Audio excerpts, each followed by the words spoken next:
تعریف و توصیف اللہ جل مجدہ الکریم کی ذات بابرکات کے لیے، جو خالق کائنات بھی ہے اور مالک شش بھی۔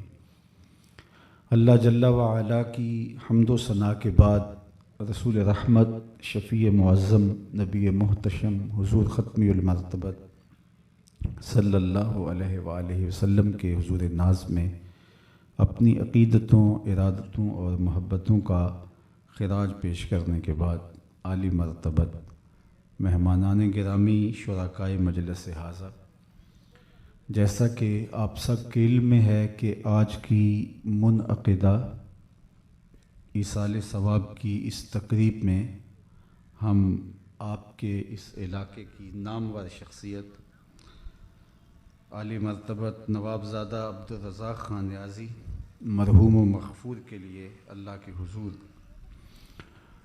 دعا پیش کرنے کے لیے، مغفرت اور بخشش کی التجائیں عرض کرنے کے لیے یہاں جمع ہوئے ہیں۔ اللہ تعالیٰ جل شانہ کی بارگاہ میں بصمیم قلب دعا ہے کہ اللہ مرحوم کو کروٹ کروٹ جنت کی بہاریں نصیب فرمائے، اور پسماندگان کو عالی مرتبت نوابزادہ ایاز خان نیازی صاحب، نوابزادہ محمد علی خان نیازی صاحب اور نوابزادہ محمد حسین خان نیازی اور اس خاندان کے دیگر سوگواران کے لیے دعا ہے کہ اللہ ان کو اس سانحے پہ توفیق صبر عطا فرمائے۔ زندگی اور موت یہ اللہ کی طرف سے ہماری آزمائشیں ہیں، ہمارا امتحان ہے۔ سورہ الملک کا ابتدائیہ اسی عنوان پر مشتمل ہے، الذی خلق الموت والحیات لیبلوکم ایکم احسن عملا، کہ اس نے زندگی اور موت دونوں کی تخلیق فرمائی ہے اس لیے کہ وہ آزمائش کرے، امتحان لے، تم میں سے اچھے اعمال کون بجا لاتا ہے۔ یہ مختصر دورانیہ ہے زندگی کا، جو گزارنے کے بعد ایک ابدی سرمدی نا ختم ہونے والی زندگی کی طرف ہم نے بڑھنا ہے۔ ہمیں یہ لگتا ہے یہ جہاں بہت بڑا ہے، اس میں کوئی شک نہیں، کراں تا با کراں پھیلی ہوئی یہ دنیا، 7 بر اعظموں پر مشتمل یہ جہاں بہت بڑا ہے، لیکن آخرت کے مقابلے میں یہ بہت چھوٹا ہے۔ اس کی مثال میں عرض کروں کہ جب بچہ شکم مادر میں ہوتا ہے تو بہت تنگ اور تاریک جگہ اس کے لیے ہوتی ہے، اور وہ 3 پردوں میں ملفوف ہوتا ہے، جھلی کا پردہ، رحم کا پردہ اور پیٹ کا پردہ۔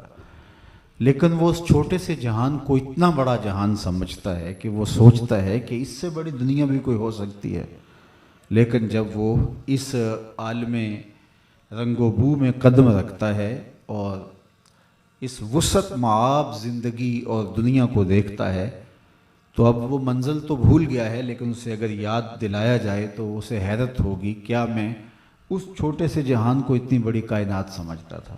لیکن اس نے چونکہ یہ جہاں دیکھا نہیں تھا، اس لیے اس کے لیے سب کچھ وہی تھا۔ اور اب ہم یہ جہاں دیکھ رہے ہیں تو وہ جو آنے والا جہاں ہے، جو برزخی زندگی اور اخروی زندگی ہے، تو اس کے بارے میں ہمارا کوئی اندازہ نہیں ہے۔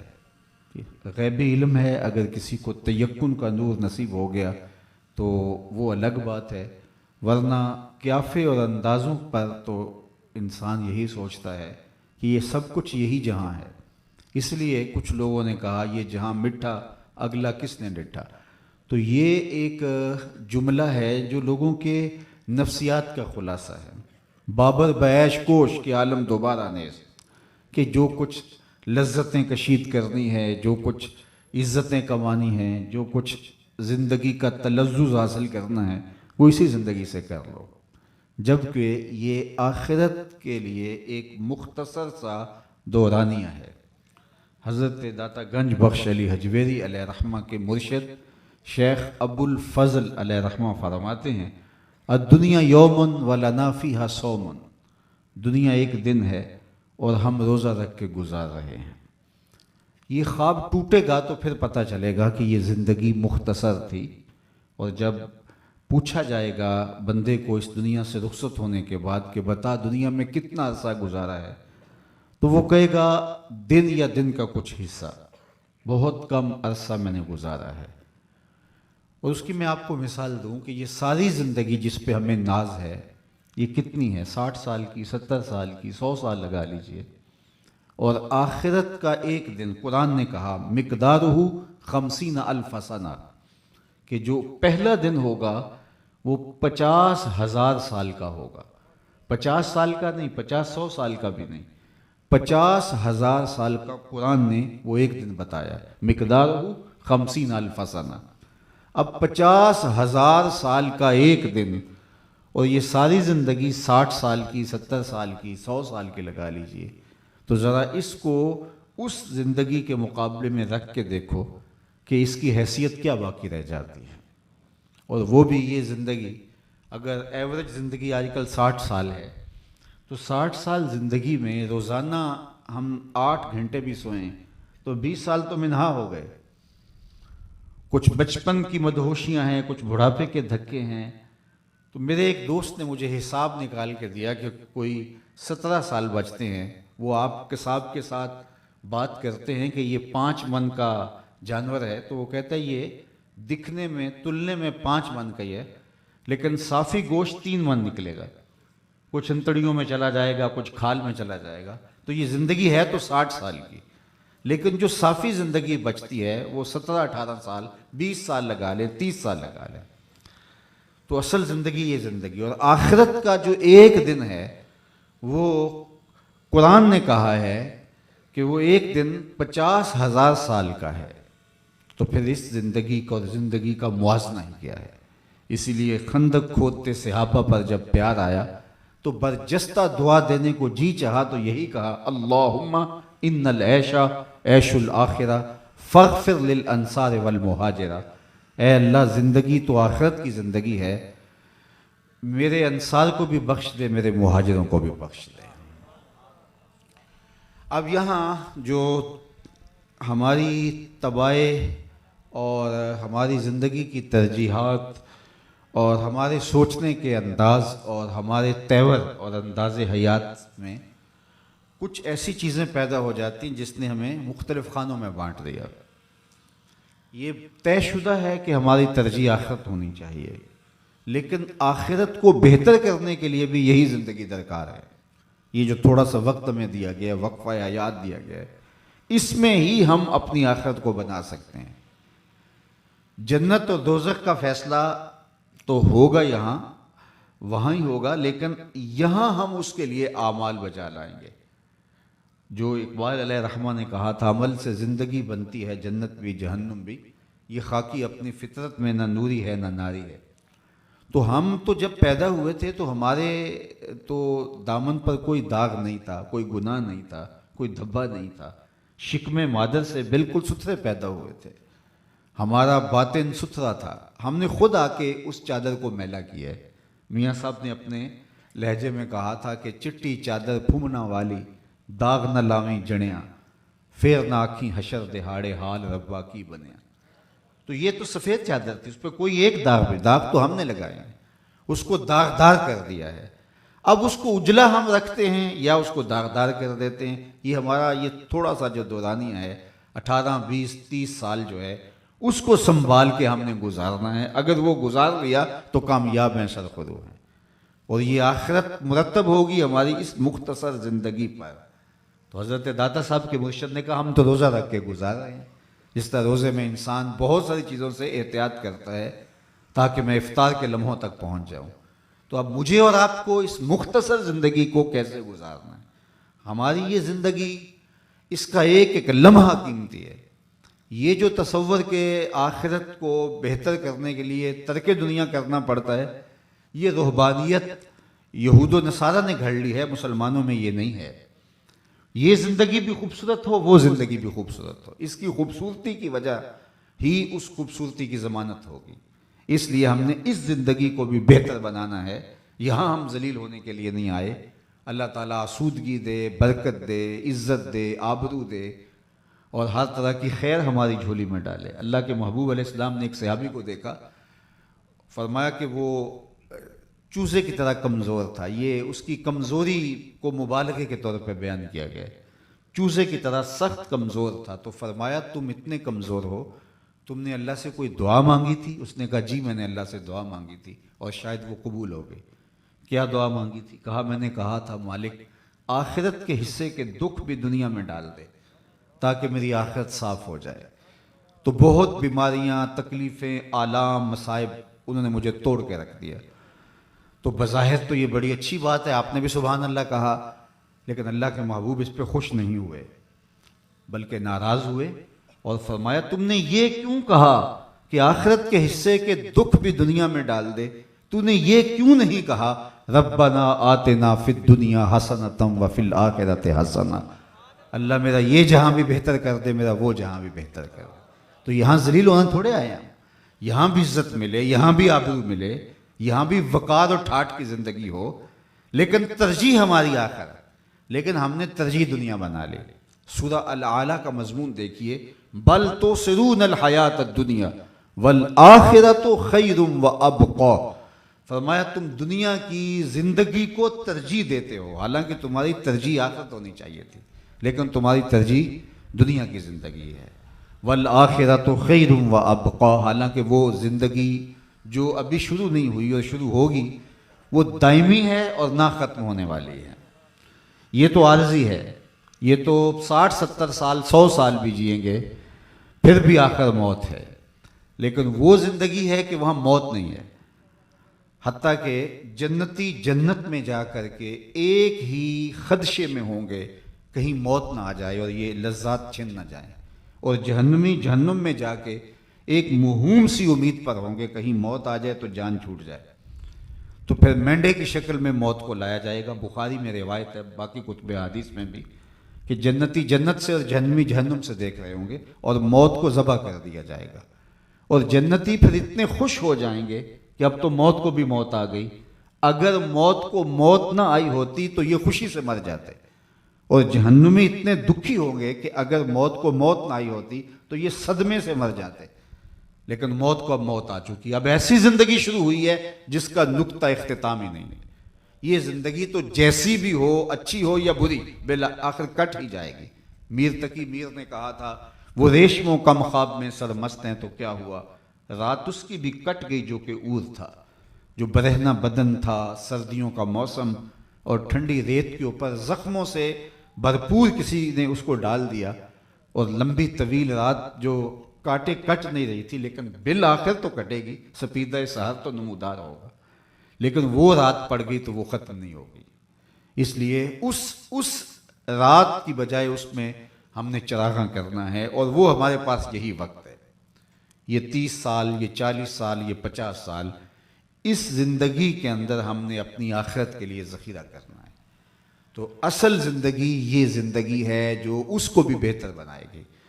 تو جس نے سمجھ لیا یہ نقطہ اور اپنی زندگی کو اللہ اور اس کے رسول کی راہ پہ ڈال دیا، کسی سے ظلم نہیں کیا، کسی سے زیادتی نہیں کی، اللہ کے حکام کو مانا، تقوی کی بڑی خوبصورت تشریح کی گئی ہے۔ تقوی کیا ہے؟ جہاں تمہارا رب تمہیں دیکھنا چاہے تم وہاں پائے جاؤ، اور جہاں تمہارا رب تمہیں نہ دیکھنا چاہے تم نہ پائے جاؤ، یہ تقوی ہے۔ اب مجھے اور آپ کو پتہ ہے کہ ہمارا رب ہمیں کہاں نہیں دیکھنا چاہتا، اور ہمیں یہ بھی پتہ ہے ہمارا رب ہمیں کہاں دیکھنا چاہتا ہے۔ ایک تو یہ ہے کہ ہمیں کوئی بتائے، تفصیلات شرعیہ ہمارے سامنے آئیں، لیکن اللہ تعالیٰ نے فَأَلْهَمَهَا فُجُورَهَا وَتَقْوَاهَا، قرآن نے کہا کہ ہم نے تمہاری فطرت کے اندر بھی رکھ دیا ہے اچھائی کیا اور برائی کیا۔ حضور کی مجلس لگی تھی، ہجوم عاشقہ تھا، ایک صحابی تھے جن کا نام تھا وابصہ بن معبد رضی اللہ تعالیٰ عنہ، وہ حضور کو ملنے آئے، لیکن پیچھے بیٹھ کے، ظاہر ہے مجلس کا ہجوم ہے، جہاں جگہ ملے وہاں بیٹھنا ہوتا ہے، تو وہاں پیچھے بیٹھ گئے، لیکن حضور نے فرمایا ادنو یا وابصہ، وابصہ دور بیٹھ گئے ہو، نیڑے آ جاؤ۔ تو حضرت وابصہ اٹھے اور قریب آ گئے، لیکن حضور نے فرمایا اور نیڑے آ جاؤ، حضرت وابصہ اور نیڑے آ گئے، تیسری مرتبہ فرمایا وابصہ اور قریب آ جاؤ۔ حضرت وابصہ کی سنیے، فرماتے ہیں کہ میں اپنے مقدر پہ قربان جاؤں، میں اتنا قریب ہوا کہ میرے گھٹنے حضور کے گھٹنوں سے چھونے لگے۔ جب اتنا نیڑے ہو گیا تو حضور علیہ السلام نے مجھے پوچھا وابصہ کوئی سوال پوچھنے آئے ہو؟ میں نے کہا جی حضور میں سوال پوچھنے آیا ہوں۔ کہا جو پوچھنے آئے ہو پوچھو گے یا بتاؤں کیا پوچھنے آئے ہو؟ کہا حضور اگر آپ بتا دیں پھر تو کمال ہو جائے۔ تو حضور علیہ الصلوۃ والسلام نے فرمایا تم خیر اور شر کے بارے پوچھنے آئے ہو، اچھائی کیا ہوتی ہے، برائی کیا ہوتی ہے، تم یہ پوچھنے آئے ہو؟ جی حضور یہی میرا سوال ہے۔ کہ اس کا جواب مجھ سے لینا یا اپنے آپ سے لینا ہے؟ کہا اگر جواب آتا ہوتا تو سوال ہی کیسے بنتا؟ تو یہ 3 انگلیاں حضور نے جوڑی، فَضَرَبَ عَلَى صَدْرِهِ فَقَالَ اسْتَفْتِ قَلْبَكَ، حضور نے یہاں سینے پہ 3 انگلیاں جوڑ کے ماری، کہا یہ اندر مفتی بیٹھا ہوا ہے، یہی بتا دے گا خیر کیا ہے اور یہی بتا دے گا شر کیا ہے۔ تو مجھے بھی پتا ہے، آپ کو بھی پتا ہے اچھائی کیا ہے، برائی کیا ہے۔ اندر ضمیر رکھا ہوا ہے۔ جب دیوار رکھتے ہوئے ہم سائے کی 2 انچ بھی دبانے لگتے ہیں تو اندر گھنٹیاں بجتی ہیں کہ تم غلط کر رہے ہو۔ جب نظر بھٹکتی ہے تو اندر سے آواز آ رہی ہوتی ہے تم غلط جا رہے ہو۔ جب اذان کے باوجود ہم مسجد کی طرف رخ نہیں کر رہے ہوتے تو اندر سے آواز آ رہی ہوتی ہے کہ تم غلط چل رہے ہو۔ تو اللہ نے شر اور خیر کی پہچان کی معرفت ہمارے اندر رکھی ہے، اور اندر ضمیر رکھا ہے، دل رکھا ہے۔ سب سے بڑا مفتی یہ ہے۔ اقبال نے کہا تھا اپنے دل سے پوچھ، ملا سے نہ پوچھ، یہ دل ہی بتا دے گا کہ اچھائی کیا ہے، دل ہی بتا دے گا برائی کیا ہے۔ تو یہ تھوڑی سی زندگی جو اللہ نے ہمیں عطا کی، ہم آج اس مالک کی دہلیز پہ آ جائیں، کل تو آنا ہی آنا ہے۔ پھر جو لوگ اٹھا کے لے کے آئیں گے، اچھا نہیں اپنے قدموں سے چل کے آ جائیں۔ پھر جو منہ چھپا کے جاتے پھریں گے، اچھا نہیں اپنے کھلے منہ سے اس کی چوکھٹ پہ چلے جائیں۔ یا ایھا الانسان ما غرک بربک الکریم، اے انسان تجھے کریم رب کی دہلیز سے کس نے دور کر دیا ہے؟ تو بھاگ تو سکتا نہیں ہے، فرار کا راستہ تو ہے نہیں، تو آئے گا تو صحیح اس کی چوکھٹ پہ، لیکن پھر لوگ جب اٹھا کے لے آئیں گے کیا آنا ہوا؟ بہتر ہے کہ تو اپنے قدموں سے چل کے اس کی دہلیز پہ، اس کی چوکھٹ پہ آ جائے۔ ما غرک بربک الکریم، تجھے کریم رب کی چوکھٹ سے کس نے مغرور میں کر دیا؟ دولت نے، حسن نے، جوانی نے، اقتدار نے، بتا تیرے ساتھ مستقل کون سی چیز ہے جو تیرے ساتھ زندگی میں جڑی رہے؟ ما غرک بربک الکریم، اے انسان وہ کون سی چیز ہے جس نے تجھے مغرور کر دیا، مالک کی چوکھٹ سے ہٹا دیا؟ اللہ اکبر۔ یہ کون کہہ رہا ہے؟ یہ تمہارا رب کہہ رہا ہے۔ اللہ اکبر۔ تمہارا رب تمہیں پکار کے کہہ رہا ہے، اس چیز کا نام تو بتا۔ وہ دولت ہے، وہ حسن ہے، وہ جوانی ہے، وہ اقتدار ہے جس نے مالک کی دہلیز سے تجھے ہٹا دیا۔ اللہ اکبر۔ تو یہ ہے مالک کی دہلیز پر بندے کا آنا، اور وہ خود پکار کے کہہ رہا ہے۔ اچھا پھر آگے دیکھیے، الذی خلقک کا، دیکھ تیرا اور میرا رشتہ کیا ہے کہ میں تیرا خالق لگتا ہوں۔ یعنی رشتہ کتنا گوڑا ہے تیرا رب کے ساتھ۔ ماں کا اور بیٹے کا جو رشتہ ہے، اولاد کا اور ماں کا جو رشتہ ہے، دنیا کے کسی ترازو پر ماں کے پیار کو تولا جا سکتا ہے؟ آج کل یہ سڑکوں کے کناروں پر بڑے بڑے ترازو نصب کر دیے گئے ہیں جہاں پورا کنٹینر سامان سمیت تول لیا جاتا ہے، لیکن میں کہتا ہوں آج تک کوئی ایسا ترازو ایجاد نہیں ہوا جس پر ماں کے پیار کو بھی تولا جا سکے۔ اللہ نے اس کے سینے میں وہ محبت، وہ درد، وہ درک، وہ الفت کا ایک جہاں آباد کر دیا ہے کہ وہ بس ایک انوکھا ہی باب ہے۔ ماں جب بولتی ہے تو اس کے لہجے میں جبریل بولتا ہے، ماں جب مسکراتی ہے تو لگتا ہے جنت کی ساری کلیاں کھل اٹھی ہیں۔ ماں کے سینے میں وہ درد، وہ درک رکھ دیا جس کو تڑپتی ہوئی ممتا کہا جاتا ہے، وہ ایک الگ کائنات ہے۔ ایک شاعر ہوا ہے تابش، اس نے ماں کے پیار کو کتنے خوبصورت پیرائے میں بیان کیا۔ ایک مدت ہوئی میری ماں نہیں سوئی تابش، میں نے ایک بار کہا تھا مجھے ڈر لگتا ہے۔ کہ ایک بار میرے منہ سے نکلا تھا امی مجھے رات کو ڈر لگتا ہے، میں بوڑھا بھی ہو گیا ہوں، میری ماں اب بھی رات جاگتی ہے، میرے بیٹے کو کہیں ڈر نہ لگ جائے۔ یہ ماں کے پیار کا رنگ ہے، یہ ماں کے پیار کا روپ ہے۔ مجھے بتائیے ماں اولاد سے اتنا پیار کیوں کرتی ہے؟ دکھ جھیل لیتی ہے، تکلیفیں سہ لیتی ہے۔ غریب مائیں تو لوگوں کے گھروں کے برتن مانج لیتی ہیں اپنی اولاد کا پیٹ پالنے کے لیے۔ شہر میں آ کر پڑھنے والوں بھول گئے ہو کس کی ماں نے کتنا زیور بیچا ہے۔ مائیں کتنے دکھوں سے گزرتی ہیں اولاد کا پیٹ پالنے کے لیے۔ تو ماں کو اولاد سے اتنا پیار کیوں ہے؟ تو آپ سب کا ایک جواب ہوگا، وہ یہ کہ اولاد نے ماں نے اولاد کو جنم دیا ہے۔ تو صاحبو جس ماں نے جنم دیا ہے وہ اتنا پیار کرتی ہے تو جس نے خلق کیا ہے وہ کتنا پیار کرتا ہوگا۔ ماں جنم دینے والی ہے، خالق نہیں ہے، اور جو خالق ہے وہ کتنا پیار کرتا ہوگا۔ تو ماں کی دہلیز چھوڑ کے بچہ چلا جائے تو ماں کہتی ہے بیٹا اتنی ٹھنڈی چھاؤں کہیں نہیں ملے گی، آجا واپس پلٹ کے۔ تو مالک کی دہلیز چھوڑ کے بندہ بھاگا تو آواز آئی یا ایھا الانسان ما غرک بربک الکریم، آجا پلٹ کے تیرا رب بڑا ہی کریم ہے۔ مجھے بتاؤ بھاگے ہوئے کو بھی کوئی یوں آواز دیتا ہے؟ سرکش کو، متمرد کو، باغی کو؟ کبھی پولیس کو تعاقب کرتے دیکھا ہے مجرم کو؟ سخت گیر استاد کو شاگرد کے پیچھے دوڑتا دیکھا ہوگا؟ کبھی بھاگے ہوئے کو بھی یوں آواز دیتا ہے پیار سے؟ لیکن ذرا لہجہ دیکھو، ساری دنیا کے شہد نے چھوڑ دو، اتنی مٹھاس پیدا نہیں ہوگی مالک کے کلام میں جتنی مٹھاس ہے۔ یہ آواز کس کو دی جا رہی ہے؟ متقی، پرہیزگار، شب زندہ دار، تہجد گزار نہیں، یہ باغی، سرکش، متمرد کو، اس کو آواز دی، یا ایھا الانسان ما غرک بربک الکریم، او بھاگنے والے سرکش آجا پلٹ کے، تیرا رب بڑا ہی کریم ہے۔ دیکھ تیرا اس کے ساتھ رشتہ کیا ہے، الذی خلقک فسواک فعدلک فی ای صورت ما شاء رکبک، وہ تیرا خالق لگتا ہے، اس نے تیری صورت کے نقش و ونگار بنائے ہیں، اس نے تجھے رنگ، آہنگ اور جمال دیا ہے، تو اس کا بندہ ہے اور وہ تیرا معبود ہے، اسی کا در چھوڑ کے جا رہا ہے، مالک کی رحمتیں آواز دے رہی ہیں، ما غرک بربک الکریم، آجا پلٹ کے تیرا رب بڑا ہی کریم ہے۔ اللہ اکبر، یہ اس کی رحمت، تو ہم بد نصیب ہیں کہ اس کی دہلیز پہ نہیں آتے۔ وہ اسے تو خوشی ہوتی ہے کہ بندہ اس کے حضور حاضر ہو اور گناہوں کی معافی مانگے۔ التائب من الذنب کمن لا ذنب لہ، گناہوں سے توبہ کرنے والا ایسا ہوتا ہے جیسے اس نے گناہ کیا ہوا ہی نہیں، بلکہ اللہ گناہوں کو بدل کے نیکیوں میں تبدیل کر دیتا ہے، اور جتنا بڑا گناہ گار ہوگا اتنا بڑا نیکوکار بن جائے گا۔ تو آئیے میں اور آپ اس مختصر زندگی کو اللہ اور اس کے رسول کے لیے گزارنے کا عزم کریں، اور اللہ اور اس کے رسول نے جو ہمیں زندگی گزارنے کا طریق بتایا ہے، اس سے ہماری اس دنیاوی زندگی کے اندر بھی خوشگوار تبدیلی آتی ہے، اور ایک صالح پاکیزہ ماحول میں اس معاشرے کے لیے کارآمد فرد کی شکل میں ہم آگے بڑھتے ہیں۔ اللہ تعالی ہمیں موت سے قبل سچی توبہ کی توفیق عطا فرمائے، اور اللہ اپنا خاص کرم فضل آج کے ہمارے ممدوح جناب نوابزادہ عبدالرزاق خان نیازی صاحب کے لیے اللہ کی بارگاہ میں بصمیم قلب دعا ہے کہ اللہ ان کی برزخی زندگی کو نور و نکھت سے، روشنیوں سے، اجالوں سے اور برکتوں سے مالا مال فرمائے، ان کی قبر کو بقعہ نور بنائے اور قبر پر کروڑوں رحمتوں کا نزول فرمائے۔ سوگواران کو اللہ اس صدمے پر توفیق صبر عطا فرمائے۔ آپ اور میں جتنے لوگ آئے ہیں، اللہ ہم سب کو عبرت کی راہیں دیں، اور مختصر زندگی کو اللہ اور اس کے رسول کی راہوں پہ گزار دینے کی توفیق عطا کر دے۔ کار ما آخر شدو، آخر ز ما کار نشد، مشت خاک ما کو بارے کوچائے یار نشد، و آخر دعوانا ان الحمدللہ رب العالمین۔ اللہم صلی